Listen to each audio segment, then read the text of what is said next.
Hey guys, it is a cold, windy Friday evening.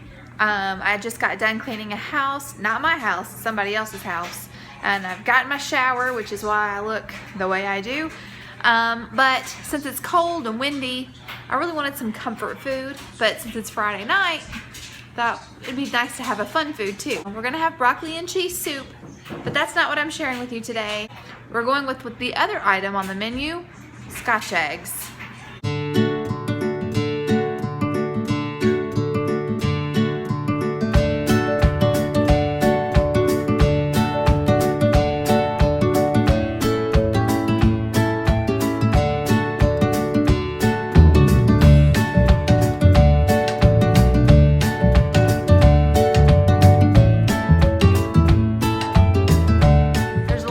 Going on, dishwasher's going, dryer's going, got a kid in here folding laundry, watching TV, got a kid over there helping clean the kitchen, watching Netflix. So let me show you what we're doing. Okay, so I just got my eggs in the water. These are not farm fresh eggs. I repeat, these are not farm fresh eggs. Now I'm gonna fix this not the traditional way of fixing Scotch eggs. Normally, after you mash the sausage around the egg, then you would dip it in an egg wash and then roll it in breadcrumbs. I'm not going to do that because I don't need the bread, and really, they don't either. So I'm just going to fix it a very simple, sort of paleo, grain-free way. So here's what you need. Okay, so here I have a dozen eggs that I've boiled. Drained the boiling water off, and I've put cold water over top of it. It's been hanging out, cooling down to stop the cooking. Here I have 3 pounds of country bulk sausage. Now Jimmy D's is a local place. This is locally raised. This is what we're going to be using to encase our eggs in. This is just a regular cookie sheet, and I've got the oven over there. It is preheating to 375.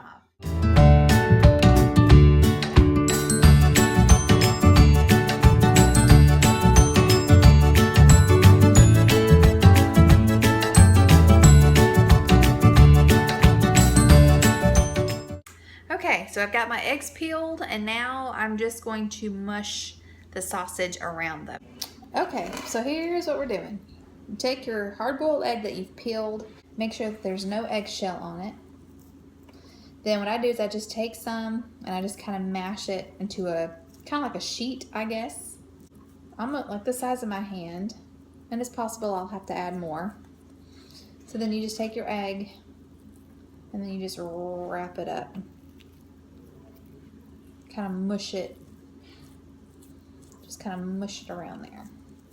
So traditionally, you would deep fry these, but we are just going to bake ours in the oven. I've done it both ways, and really I can't tell a difference. I searched the history on Scotch eggs.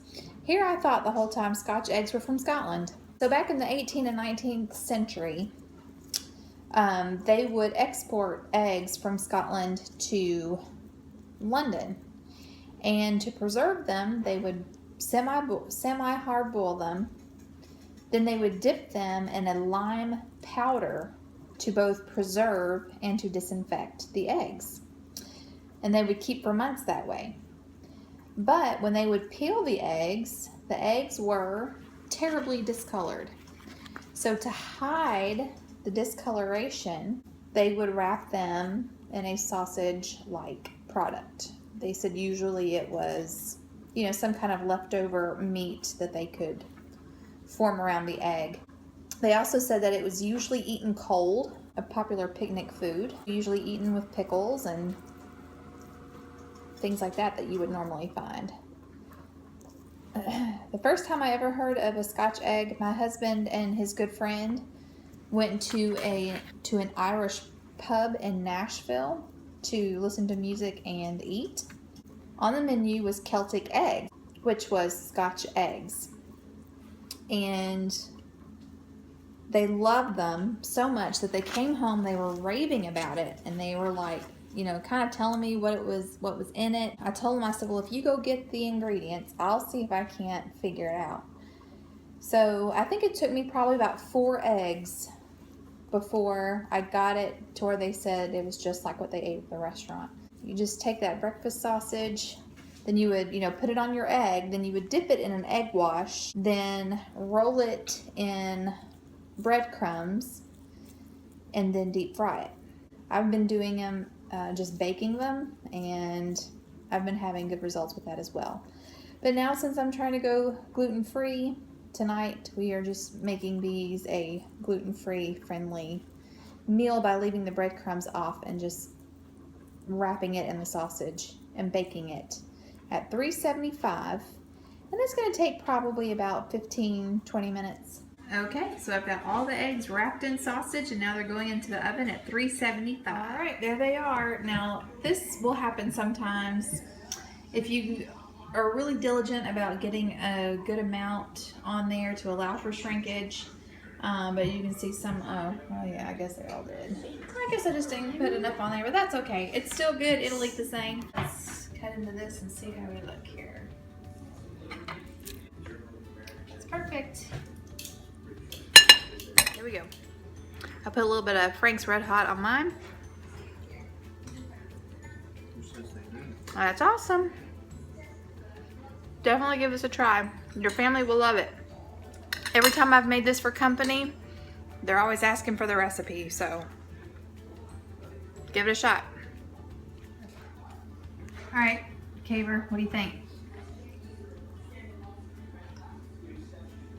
It's good stuff. Very good. Okay, I hope you guys enjoyed this video. This is definitely one of our family favorites. If you have any questions about how to prepare it, just let me know. It's pretty easy. Like I said, if you don't mind it having a wheat product on it, then you can, before you bake it, just dip it in an egg wash, then roll it in breadcrumbs, and then you would bake it the same way. These did bake for about 20 minutes in an oven at 375. These are great for breakfast, they're great for lunch, they're great for a snack. They're just good anytime. All right, so until next time.